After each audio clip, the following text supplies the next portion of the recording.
is also directed at the WCD. It's also directed at the high school that she worked at in Balha, I believe, Symphony High School. And a lot has been happening since then. Joining me on the line this afternoon, I've got the privilege and the honor of chatting to Kelly's spokesperson.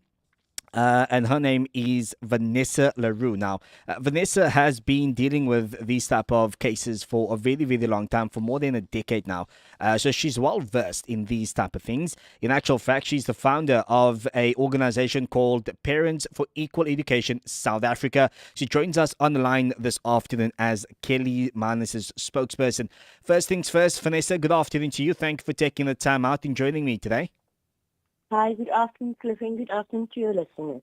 Right, Vanessa, let's get into this one. Now, let's kick off with what we do know, okay? The department said in a statement that as soon as they came across the viral video, they investigated the claims immediately, and almost a day, if not 2 days later, they reverted back with feedback, putting out a media statement. Now, part of the claim prior to the current principal. Now, this is the claims and the allegations made by Kelly Manus in the videos that she had posted.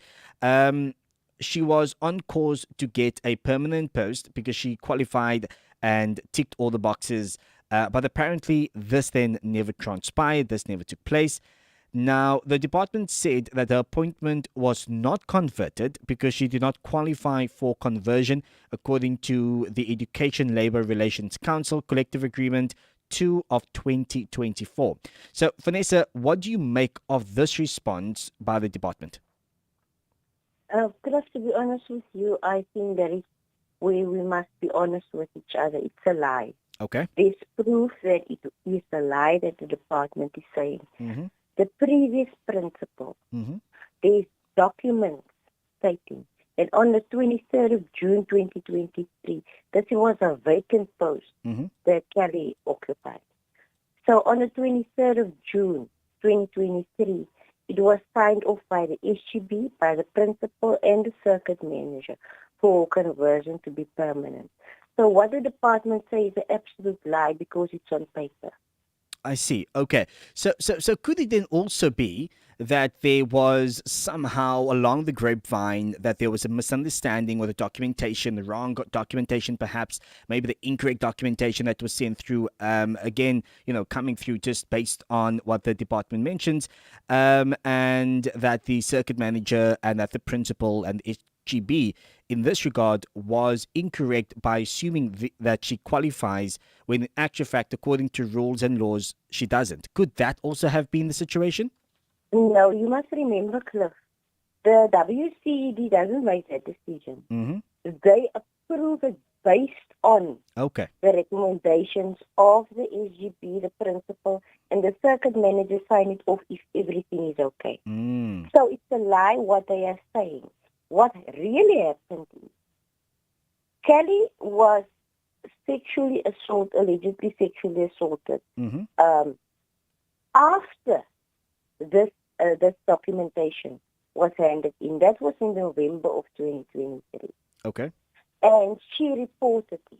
Mm-hmm. At the time, the perpetrator's wife, which is the principal, now took a position, and she had to take it up on with the department to see how far is the conversion, etc., etc. Mm-hmm.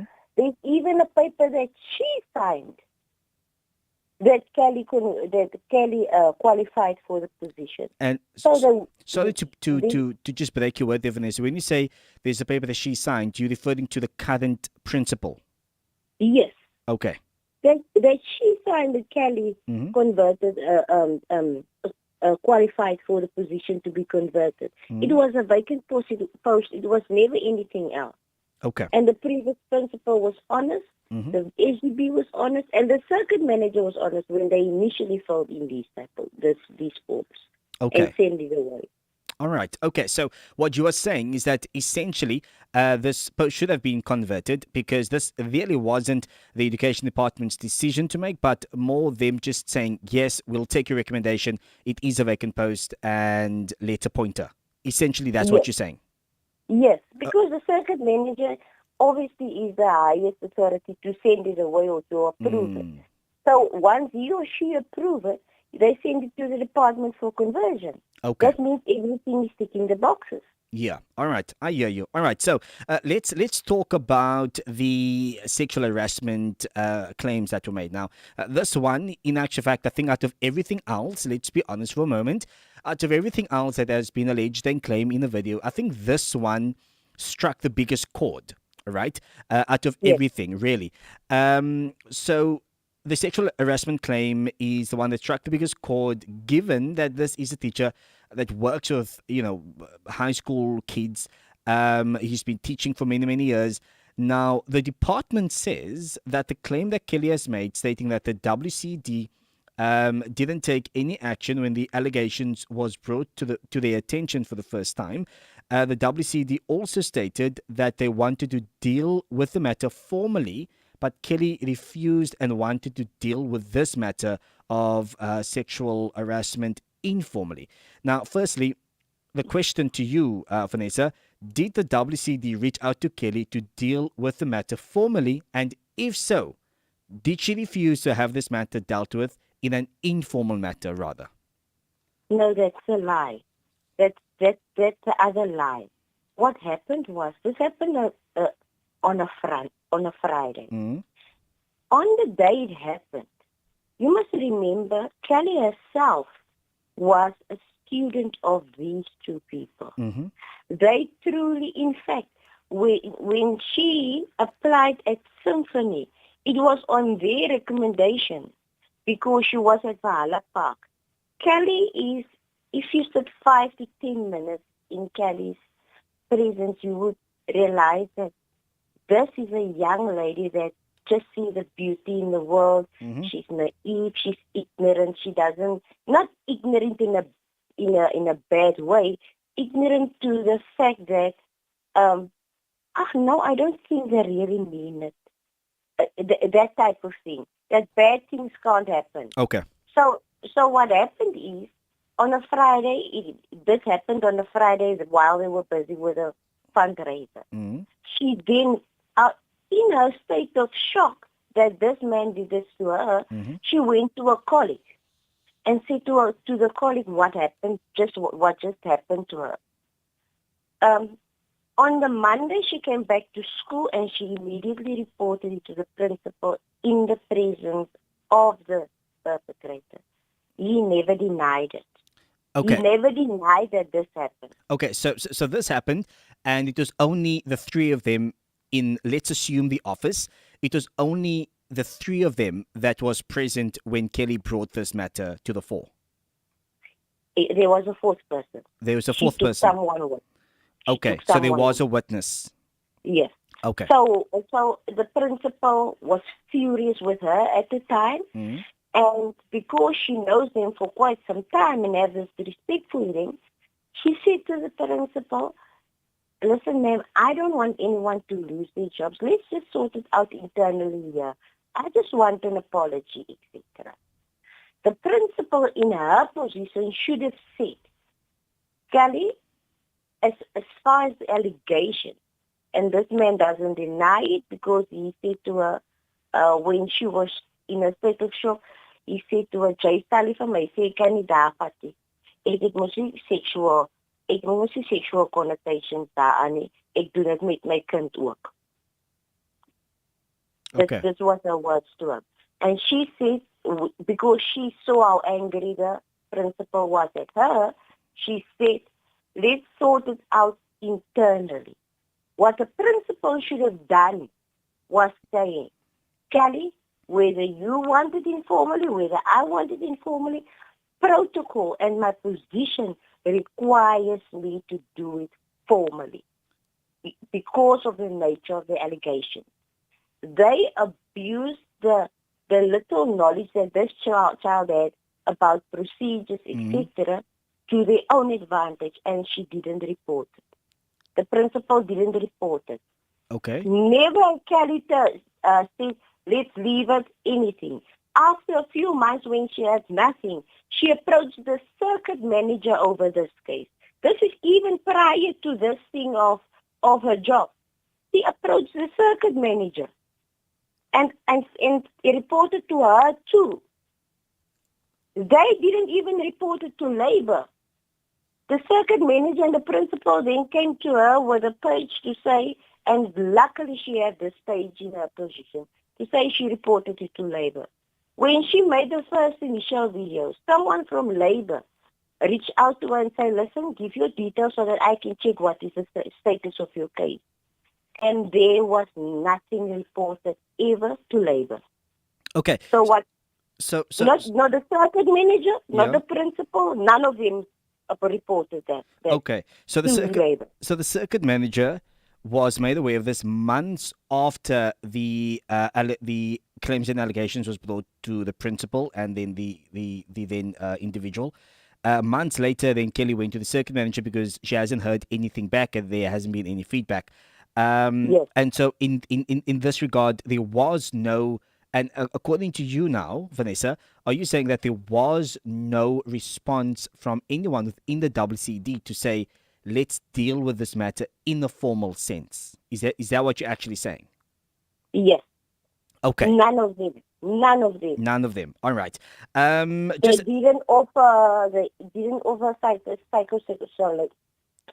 support. Nothing.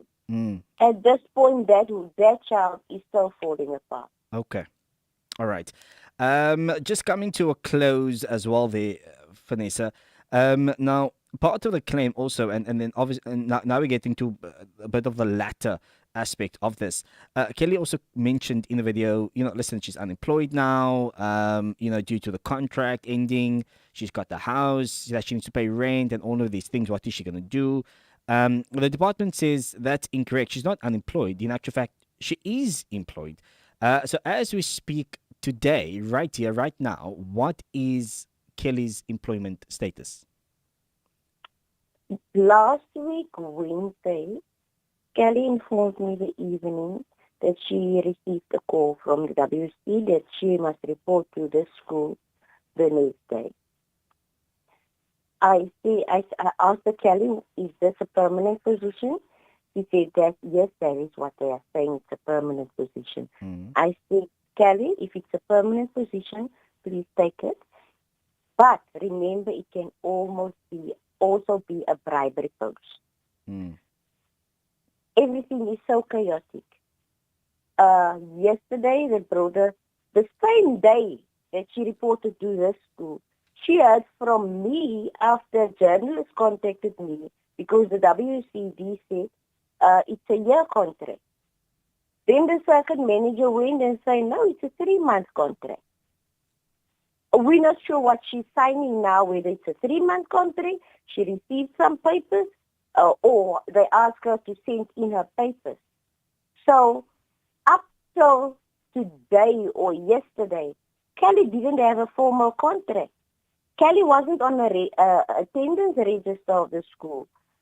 Kelly was literally just there, doing nothing, almost like a student teacher. Okay. So they should stop lying. Okay. So you are, of course, refuting then all of the marks that the WCD is making, stating that first things first, that they have approached her when it comes to the serious sexual allegations. You are refuting all of those claims. Now, listen, tomorrow I do have the opportunity of chatting to the spokesperson of the WCD, Bronog Hammond. We'll be having that conversation tomorrow, of course. But for today, Vanessa, thank you for your time. It's been a pleasure chatting to you. Have yourself a lovely, lovely afternoon. Thank you for having me, Cliff. Thank you so much. That was Vanessa LaRue, spokesperson for Kelly Manus. As you've heard, her side of things when it comes to the media statement being put out by the Department of Education for the Western Cape. Very important to have this conversation because even as Christians, it's important for us to pursue truth. We live by the Word of God, and the Word of God is all about the truth, and sometimes the truth is uncomfortable and sometimes no one wants to hear it. These conversations is purely to pursue the truth, the factual information of what's really going on, what really happened, what is the facts and what is assumption. And so we kind of have to separate the two, also because we're speaking about children, we're speaking about teachers. These are some serious allegations being brought up against fellow colleagues in this regard. And so it is our duty as a media house to go ahead and pursue these topics of conversation. All the best to Kelly, but of course tomorrow I'm chatting to the Department of Education, the Western Cape Education Department, and we're going to be chatting more so as a follow-up to this conversation. That conversation with the department happens tomorrow at 22 as well, so stay tuned.